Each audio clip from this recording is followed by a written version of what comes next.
Bonjour à toutes et à tous, très heureuse de vous retrouver pour cette édition de 15 heures de ce jeudi 29 janvier 2026. Au sommaire cette édition. Le chef de l'État, son Excellence Mme Marguerite, a réaffirmé son engagement à faire de la solidarité, la lutte contre la précarité, une priorité nationale. Et en nouvelles du monde, le Conseil de sécurité de l'ONU s'active face à la phase critique d'un cessez-le-feu. Bonjour à toutes et à tous et merci de nous avoir rejoints sur Télé Djibouti sous l'égide du chef de l'État, son Excellence Ismaël Mar Guelleh.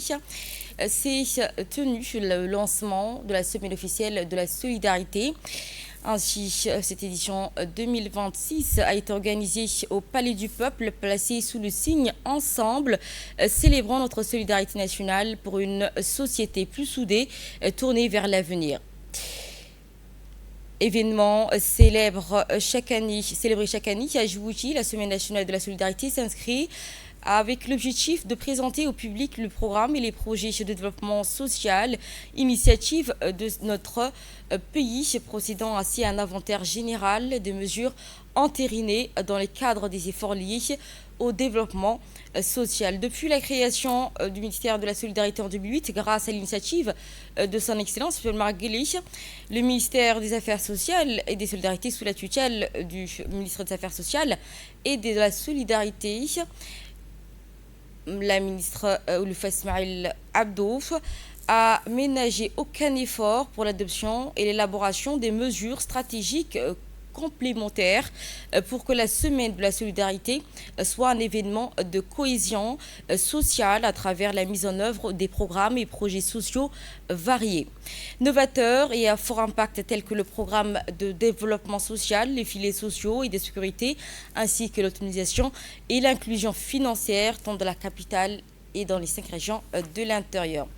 Les moments forts et uniques sans doute ont été l'accueil chaleureux réservé au chef de l'État, son Excellence Mme Mar Guelleh, accueilli à son arrivée au Palais du Peuple par le Premier ministre, ainsi que la ministre des Affaires sociales et de Solidarité, accompagnée de la Première Dame et présidente de l'UNFD, Mme Khadra Mohamed Haïd.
Ainsi, arrivé au Palais du Peuple, son Excellence Ismaël Mar Guelleh, accompagné de la Première Dame, ont été accueillis par une foule nombreuse réunie pour cet événement. Le corps ainsi que les principaux partenaires et cadres auprès du ministère de la Solidarité venus donc accueillir le chef de l'État à l'issue de cette entrée. Le président de la République, son Excellence Mme Mar Guelleh, ainsi que la Première Dame ont été remerciés pour leur effort consenti pour la solidarité et relever le niveau des plus vulnérables.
Et à présent, je vous propose d'écouter le discours de la ministre des Affaires sociales et des Solidarités, Ould Ismaïla Abdo, pour son discours poignant lors de cette occasion. C'est un honneur pour moi de prendre la parole à l'occasion du lancement de la Semaine nationale de la solidarité édition 2026, un rendez-vous désormais ancré dans la vie nationale et dans le dialogue permanent entre l'État et les communautés. Cette édition s'inscrit dans un contexte marqué par des défis majeurs et multiples, notamment les efforts du changement climatique, les effets du changement climatique, les pressions économiques et les vulnérabilités persistantes de certaines franges de la population. Face à ces réalités, la solidarité nationale demeure un pilier fondamental de la cohésion sociale et de la stabilité du pays. Monsieur le Président, Madame la Première Dame, vous incarnez au quotidien cette solidarité agissante et cet humanisme profond. Vous êtes pour nous tous la source d'inspiration où s'abreuvent le courage et la détermination dans ce combat pour la dignité. Soyez-en remerciés. Mesdames et messieurs, distingués invités, la Semaine nationale de la solidarité est un rendez-vous attendu. C'est le moment privilégié où l'action publique quitte le confort des bureaux pour aller à travers une caravane sociale au cœur des réalités humaines, là où la vie est la plus contraignante, mais aussi la plus digne et la plus simple. Nous ne nous contentons pas de visiter, nous écoutons, nous transformons les doléances en solutions, les attentes en résultats et les espoirs en réalité. En matière de filets sociaux et d'assistance santé, à travers le programme PASS de l'assurance maladie universelle, a permis sur la période 2018-2026 de soutenir plus de 93 000 ménages sur l'ensemble du territoire national, soit 525 000 personnes. À Djibouti-Ville, près de 29 000 ménages ont bénéficié d'accompagnement. À Tadjoura, 16 000 ménages couverts. À Dikil, 16 000 ménages couverts. À Ali Sabié, 13 000 ménages couverts. À Obok, 10 000 ménages couverts. À Arta, 10 000 ménages couverts. Nous avons soutenu et renforcé l'émancipation financière des communautés par la création de caisses rurales d'épargne et de crédit et de groupements d'entraide et d'affinité, redonnant aux citoyens le pouvoir de bâtir eux-mêmes leur avenir. Excellence, Monsieur le Président de la République, cette ambition s'est traduite également par la formation de près de 3 000 jeunes et femmes préparés aux métiers de demain. Parce que notre action s'inscrit aussi dans le paysage même de nos régions, ce sont plus de 200 infrastructures et équipements sociaux de base réalisés, centres communautaires, crèches, écoles, dortoirs, postes de santé, collèges, lycées, stocks de proximité, galeries marchandes, bâtiments administratifs, parcs de loisirs, terrains de jeux, mosquées, échoppes, casernes de pompiers, forages, retenues d'eau, citernes enterrées, réservoirs, et j'en passe, Excellence, ont été construites et réhabilitées pour améliorer des conditions de vie de nos concitoyens en milieu urbain et rural. Excellence, Monsieur le Président, Madame la Première Dame, Mesdames et Messieurs, derrière chaque chiffre, il y a des visages, des personnes, des souffles de vie. Derrière chaque forage réalisé, chaque centre communautaire construit, chaque kit alimentaire distribué, il y a un espoir ravivé, un sourire retrouvé. Et c'est ce sourire discret mais puissant qui demeure la véritable mesure de votre réussite, Monsieur le Président de la République.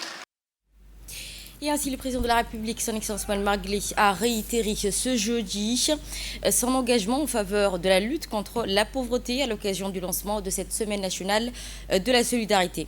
Pour le gouvernement, la lutte contre la pauvreté et la précarité est une priorité absolue, a-t-il déclaré en substance. Notre pays ne peut se contenter d'une croissance économique qui ne profite pas à la lutte contre la précarité et à la pauvreté. Écoutons la première partie du président de la République.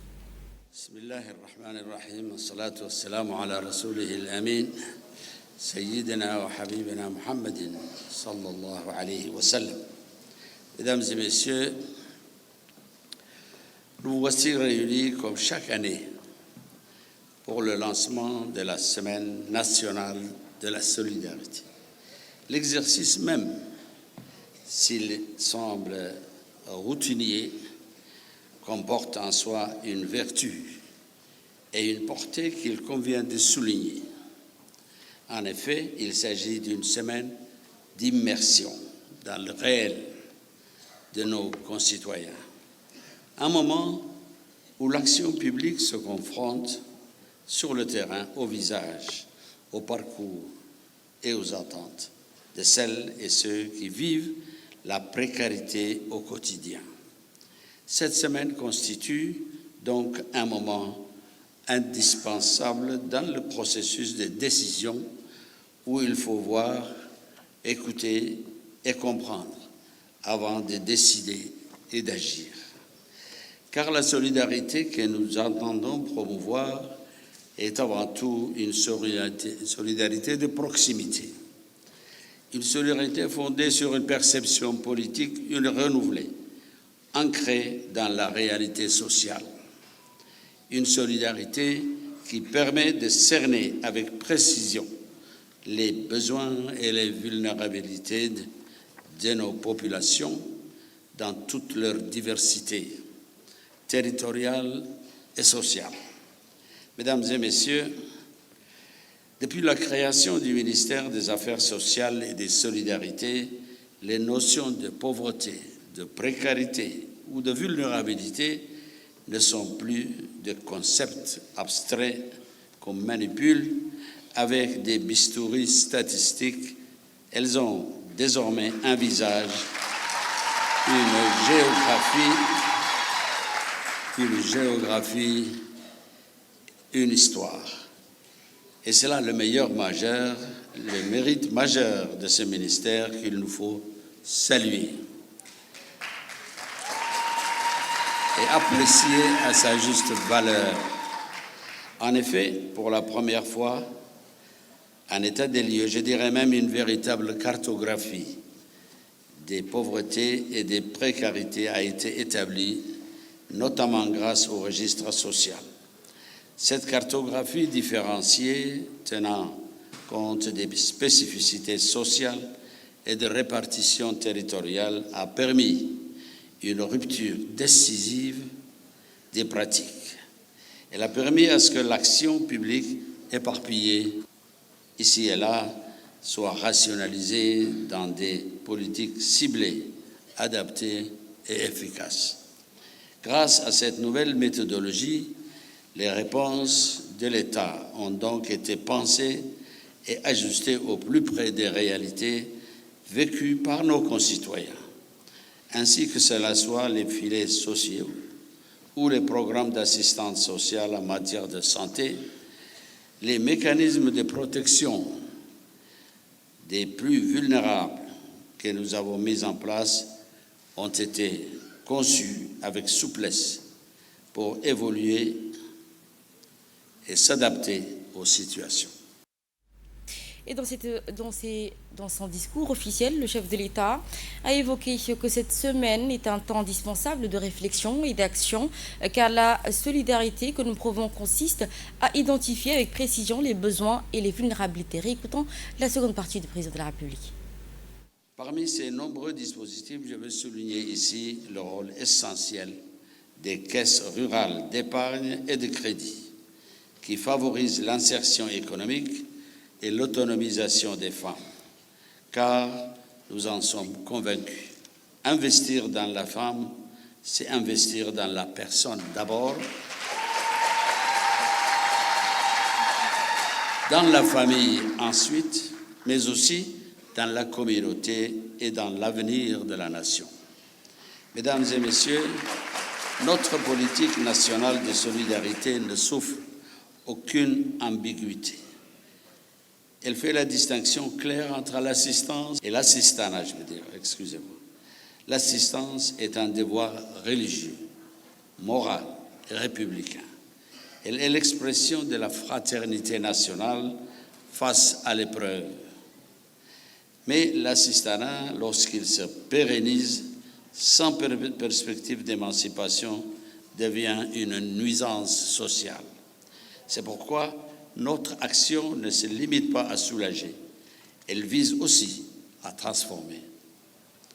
Par des formations adaptées, par l'accompagnement des projets entrepreneuriaux, par l'apprentissage de compétences utiles et valorisantes, le ministère des Affaires sociales et des Solidarités agit pour permettre la bascule, celle qui conduit de la dépendance à l'autonomie, de la vulnérabilité à une dignité retrouvée. Notre conception de la solidarité, mesdames et messieurs, n'oppose pas le développement social au développement économique. Elle les rend complémentaires. L'un est la condition de l'autre. Il ne peut y avoir de croissance durable sans justice sociale. Il ne peut y avoir de prospérité partagée sans inclusion. Notre pays ne veut pas d'une croissance qui n'irrigue pas la lutte contre la précarité et la pauvreté. Nous ne voulons pas d'indicateurs économiques flatteurs qui laisseraient sur le chemin une partie de notre peuple. Pour le gouvernement, la lutte contre la pauvreté et la précarité est une priorité imperceptible. Enfin, pour terminer, je veux rappeler ici le rôle central du ministère des Affaires sociales et des Solidarités dans la cohésion de notre société. Il est le pilier discret et essentiel de notre stabilité nationale. C'est pourquoi investir dans les infrastructures sociales de proximité, c'est prévenir les fractures avant qu'elles ne se creusent. C'est réduire les inégalités avant qu'elles ne deviennent des ruptures. C'est enfin consolider le pacte social qui nous unit. Je vous remercie de votre attention. C'était donc les discours du président de la République, son Excellence Maghili, à l'issue de cette cérémonie d'ouverture du lancement national de la semaine de solidarité. Dans l'actualité de ce 15 jours également, la communauté djiboutienne établie dans la ville de Diridawa, en République fédérale démocratique d'Éthiopie, a organisé une grande soirée de mobilisation et de soutien à la politique clairvoyante de son Excellence Maghili, président de la République de Djibouti, placé sous le signe de la joie, de l'unité nationale, de l'engagement patriotique. Cette rencontre a rassemblé des milliers de djiboutiennes vivant à Diridawa et dans ses environs. Les participants ont exprimé de manière unanime leur adhésion à la politique de la paix, de la cohésion sociale, de l'intégration économique et régionale prônée par le chef de l'État djiboutien. L'événement, qui a été honoré par la présence du consul général de la République de Djibouti à Diridawa, Moussa Hadji Jama, accompagné de son épouse ainsi que de nombreuses personnalités et représentants de la communauté djiboutienne à Diridawa. Hommes, femmes, jeunes et moins jeunes ont vibré donc au rythme des chants et des animations au président de la République dans une atmosphère empreinte de ferveur, de fraternité, d'attachement aux valeurs nationales.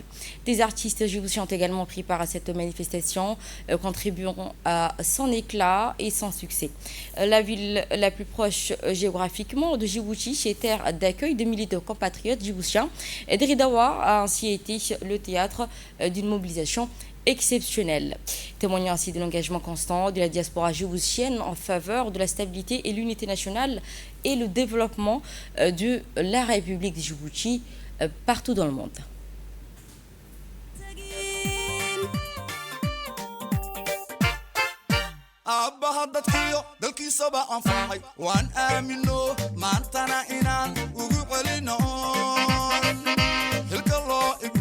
annaga rabne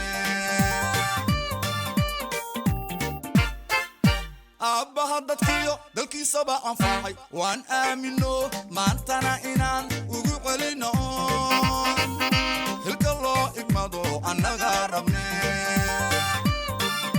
agagaarka iyo geeska afrikada ololka kashidan markaan eegnayba ismaaciil markale ugu celinayo usha qaranka iyo xilka loo igmaday agagaarka iyo geeska afrikada ololka kashidan markaan eegnayba ismaaciil markale ugu celinayo usha qaranka iyo xilka loo igmaday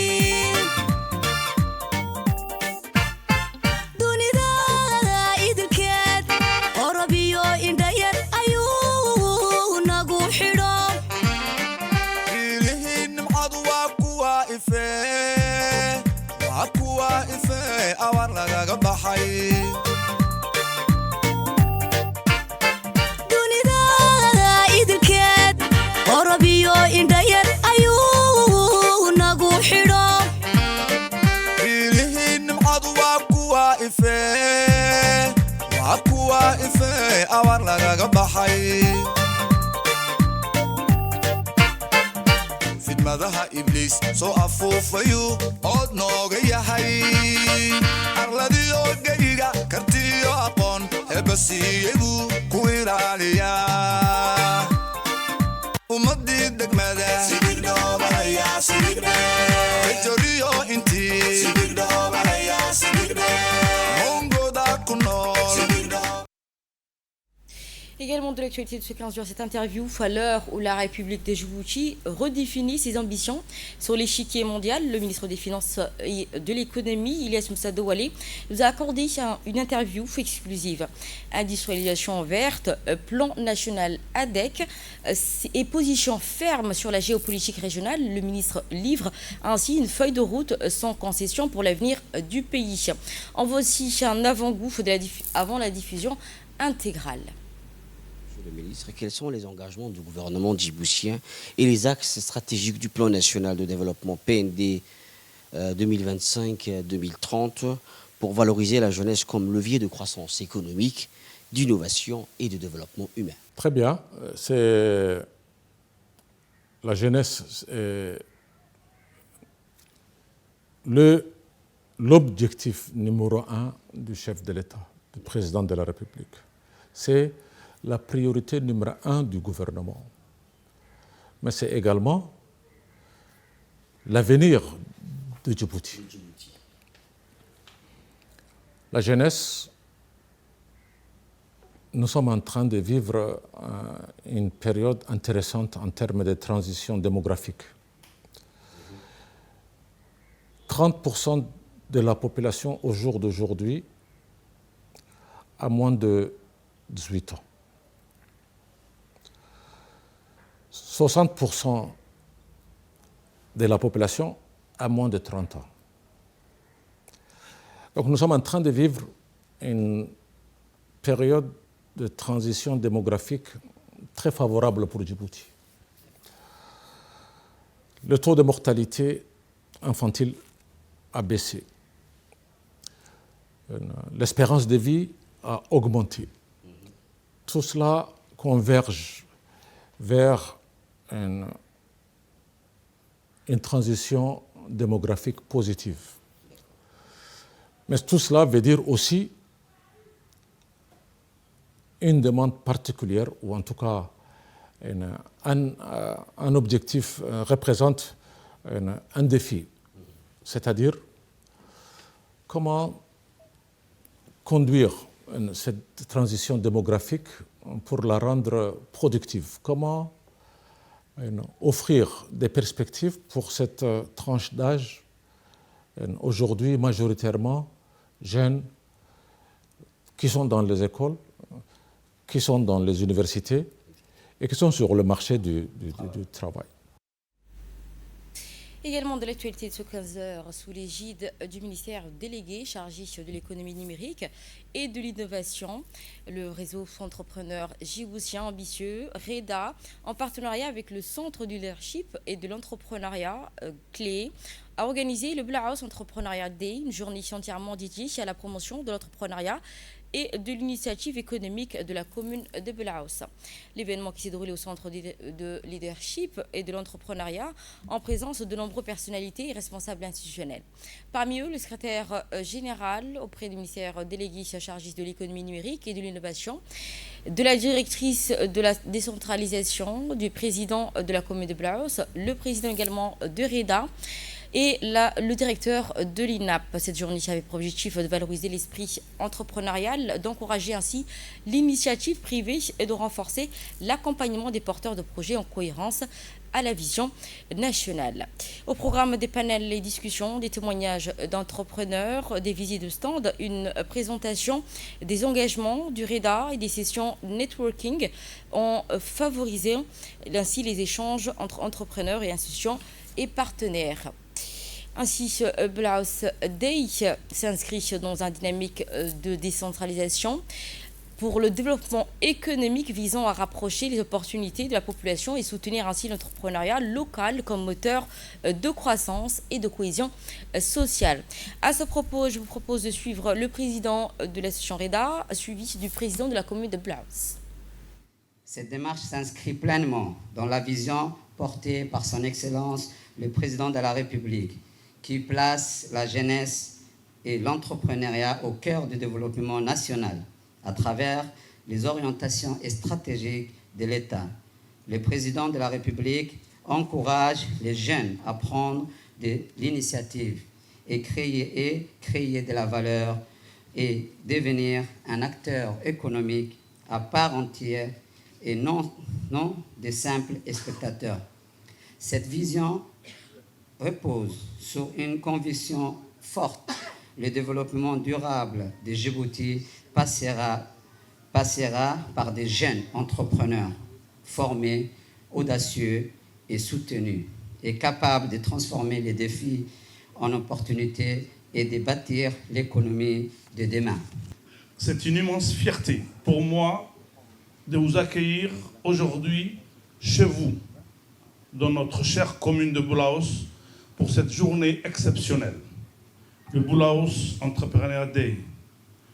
Nous sommes réunis autour d'un triptyque puissant, inspiration, action et opportunité. Mais pour nous, élus locaux, ce mot doit se traduire concrètement dans chaque rue, chaque impasse et chaque foyer de nos quartiers. La vision présidentielle, une bienveillance maternelle. Avant tout, je tiens à rappeler pourquoi nous sommes ici. Nous mettons en œuvre avec dévouement la politique de notre cher président, son Excellence, M. Ismaël Omar Guelleh. Il porte sur notre jeunesse un regard particulier. J'oserais dire que le président veille sur les jeunes de Djibouti comme une mère veille sur ses enfants. Il les aime profondément et comme tout parent aimant, son vœu le plus cher est de les voir grandir, s'émanciper et devenir autonome. Il ne veut pas vous voir dépendant. Il veut vous voir libre et créateur de votre propre destin. L'objectif de cet atelier étant de valoriser l'esprit entrepreneurial et d'encourager l'initiative privée afin de renforcer l'accompagnement des porteurs de projets. À présent, je vous propose de suivre les propos de la directrice auprès de la décentralisation, suivi du secrétaire général auprès du ministère de l'économie numérique. C'est un immense honneur pour moi d'être parmi vous aujourd'hui, ici au cœur de la commune de Blaos, pour célébrer l'esprit d'initiative, la créativité et l'ambition. Nous sommes réunis sous un thème qui résonne comme un appel au devoir, inspiration, action et opportunité. Ces trois mots sont le reflet plutôt fidèle de la vision portée par notre président, son Excellence Ismaël Omar Guelleh. Une vision ambitieuse, une politique éclairée qui place la jeunesse djiboutienne non pas en spectatrice, mais en actrice principale de son propre destin économique. La politique du chef de l'État est sans équivoque. Nous ne voulons pas d'une jeunesse qui attend, nous ne voulons pas d'une jeunesse qui espère trouver, comme tout un chacun, un emploi dans l'administration, comme c'était le cas il y a longtemps. Nous voulons une jeunesse qui entreprend, qui crée. La volonté présidentielle est de bâtir un écosystème qui innove, forme, forge et protège nos jeunes entrepreneurs. Le ministère délégué chargé de l'économie numérique et de l'innovation œuvre à faire de l'innovation, du numérique et de l'entrepreneuriat des piliers du développement numérique national. Dans cette dynamique, le centre de leadership, placé sous la tutelle du ministère, constitue un instrument stratégique de mise en œuvre de cette vision. Le clé est aujourd'hui la maison des entrepreneurs, un espace ouvert, accessible et inclusif, où les idées prennent forme, où les projets se structurent et où les entrepreneurs trouvent écoute, accompagnement et orientation. Il est également le catalyseur de l'écosystème entrepreneuriat, en favorisant les synergies entre les acteurs publics, privés, associatifs et institutionnels. L'événement qui réunit aujourd'hui s'inscrit dans le cadre de la Convention de partenariat relative à l'écosystème entrepreneuriat signée entre l'association REDA et le ministère. Je tiens à saluer vivement cette association REDA qui, à travers l'organisation de cette activité de sensibilisation, contribue concrètement au rapprochement de l'écosystème entrepreneuriat des citoyens, en particulier au niveau communal. Restons dans le registre social, une semaine après l'inauguration officielle du président de la République du projet PDU2, vaste programme de développement urbain et social continue de susciter l'intérêt des populations et acteurs de développement. Ce projet structurant prévoit la réalisation d'un trousseau routier de 2 km, la construction d'un centre de développement communautaire, l'aménagement d'un marché moderne et l'implantation d'un poste de gendarmerie nationale dans les quartiers de Moustiquaire et Ouarablik. Ces infrastructures visant à améliorer durablement les conditions de vie des habitants et à renforcer les services publics de proximité. Dans ce cadre, l'Agence djiboutienne de développement social, la DDS, et l'Agence française de développement, l'AFD, ont organisé ce matin une conférence de presse au siège de la DDS, réunissant ainsi de nombreux journalistes de la radio-télévision Djibouti et de la presse écrite également. L'objectif de cette rencontre étant de présenter les grandes lignes du projet de PDU2, expliquant ainsi les modalités de cette mise en œuvre, ainsi mettre en lumière les impacts attendus de ces infrastructures de développement urbain et social dans l'économie des zones concernées. Les interventions des responsables de la DDS ainsi que le président de la commune de Balbala et des représentants de l'AFD ont donc suivi les échanges approfondis. Sans plus attendre, donc, je vous propose de suivre cette conférence de presse ainsi que les échanges entre les responsables, les journalistes qui a été particulièrement riche et interactif. Comment les habitants de Balbala sont-ils impliqués dans le projet? La question, je m'adresse au président de commune de Balbala. Ma question est, quel est l'impact socio-concret avez-vous observé à travers le programme du développement urbain intégré 2? Et le projet intègre-t-il des mesures de protection de l'environnement, que ce soit l'assainissement, les déchets solides?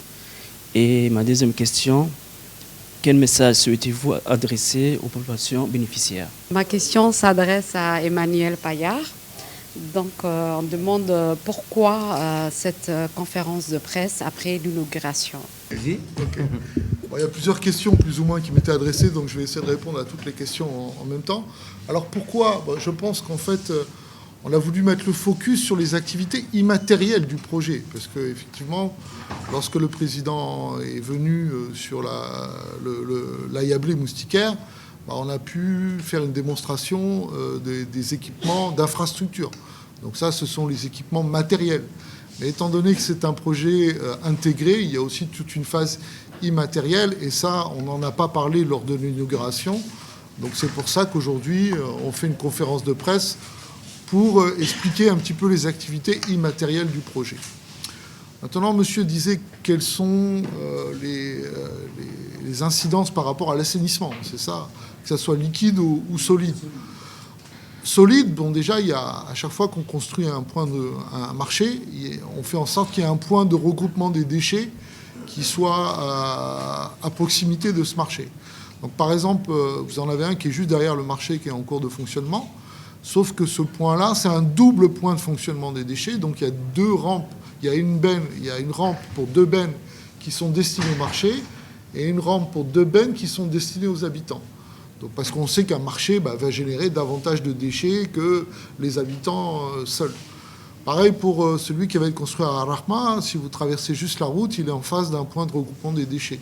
Donc on fait en sorte effectivement que c'est de ne pas générer davantage de déchets que l'on en plus avec ces marchés. Et de toute façon, il y a des points de regroupement des déchets. Donc ils sont relevés avec un camion en plirole qu'on a fourni dans le cadre également du projet. La question était de quel est le rôle de la DDES pour compléter Emmanuel aussi. C'est juste que la DDES joue le rôle de coordination, de la mise en œuvre et du suivi du programme. Donc voilà. Normalement, le projet PDUD a un impact clair pour la commune de Balbala en regardant toutes les conditions de vie des habitants ont été changées. Un. Deuxième point, il y a l'accès à l'eau. Avant, il n'y avait pas l'accès à l'eau dans cette zone Ouarablé Moussaker. Il n'y avait pas d'éclairage public. Maintenant, il y a 9 km aux alentours de Moussaker qu'il y a un éclairage public à 100%. La sécurité est renforcée. Pourquoi? Parce qu'il y a eu la construction d'une brigade de gendarmerie. Ils permettent de renforcer la sécurité dans cette zone. La vie des habitants a été modifiée, a été changée. Normalement, il y a eu la construction des bâtiments. Il y a des bâtiments de R+1, R+2 actuellement. Avant, il n'y avait même pas une seule maison dure. Mais actuellement, toutes les parcelles dans cette zone ont été vendues par les habitants eux-mêmes aux alentours de la route. Toute la zone est devenue un lieu commercial. Inspection sanitaire à présent suite à une alerte sanitaire internationale concernant certains lots de lait infantile pour premier âge, la première âge. Ainsi, le laboratoire national d'analyse alimentaire, l'ANA, a procédé à des inspections préventives dans plusieurs entrepôts à Djibouti, notamment chez Koubeish et établissement Naguib. Ces contrôles visant à garantir les produits disponibles sur le marché sont sûrs pour les familles et les nourrissons particulièrement vulnérables. Les laits concernés appartenant à la gamme de premier âge a déjà été retiré du marché local. Il est important de préciser que seuls certains lots précis sont touchés et que l'ensemble des autres produits restent totalement sûrs et conformes aux normes. Lors des inspections, aucun produit concerné a été retrouvé dans les autres pros, ainsi confirmant que le marché djiboutien demeure sûr pour les consommateurs. Pour l'ensemble des autres marques de lait infantile disponibles en République de Djibouti, nous n'avons constaté actuellement aucun lot suspect ou bien soumis aux procédures de retrait. Le laboratoire l'ANA informe la population et surtout les jeunes parents et tuteurs de vérifier systématiquement les numéros de lot, les dates de péremption des produits avant toute préparation et consommation aux enfants. Dans le cadre du renforcement de la politique nationale de décentralisation des soins, la centrale d'achat de matériels médicaux et des médicaments essentiels, la CAM, a lancé une vaste opération de déploiement logistique dans la région de Dikil. Cette mission fait suite à la cérémonie officielle présidée par le ministre de la Santé dernièrement, sous la supervision conjointe des équipes de la CAM, de la direction régionale de la santé de Dikil. Les convois ont acheminé les stocks stratégiques vers les postes de santé les plus reculés. Cette initiative traduit l'engagement ferme du gouvernement à éradiquer les ruptures de stock et garantir un accès équitable aux soins de qualité pour les populations rurales. L'accueil a été chaleureux aux équipes et infirmiers majors ainsi que les leaders communautaires qui soulignent l'importance vitale de ce ravitaillement. Cette collaboration de terrain est le gage d'une gestion transparente et efficace des itinérants, des intrants médicaux. Ce ravitaillement est une étape cruciale pour répondre donc aux besoins urgents de nos concitoyens et assurer ainsi une continuité, a déclaré un responsable de cette mission. Grâce donc à cette dotation massive en médicaments essentiels et ministériels médicaux, les structures de santé des régions d'Ikil sont désormais pleinement opérationnelles pour assurer leur service et répondre aux attentes des patients. En nouvelle du monde à présent, cessez-le-feu à Gaza lors d'une réunion trimestrielle au Moyen-Orient. Le Conseil de sécurité de l'ONU examine ainsi la deuxième phase du cessez-le-feu à Gaza lors de sa réunion trimestrielle sur le Moyen-Orient.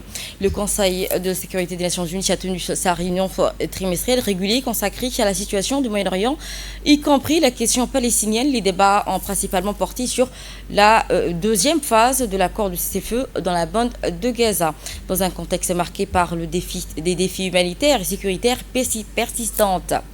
Au cours de la séance, les membres du Conseil ont été informés des derniers développements sur le terrain ainsi que les efforts politiques en cours. Plusieurs délégations ont souligné l'importance de consolider le cessez-le-feu et d'assurer une transition vers une deuxième phase afin d'alléger la souffrance de la population gazaoui.